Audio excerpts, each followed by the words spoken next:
شوف، هذا عاوتاني غادي نعطيكم شي حاجه مهمه جدا.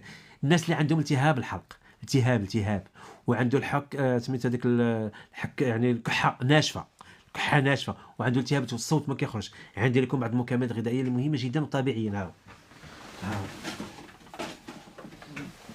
ها طبيعي الالتهاب. اول حاجه اللي غادي ننصحكم بها وهو هذا فريد بالعسل ديال المانيكا، هذا بالعسل ديال المانيكا.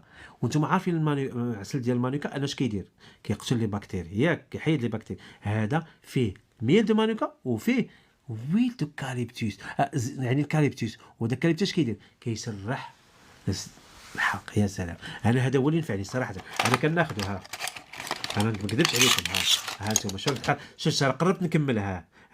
هذا ملي كنضربني البرد واحد النهار خليت سرج محلول ونعاس. انتم عارفين ملي كيدخل الكولوندير وكتخلي سرج محلول كي كتفيق في الصباح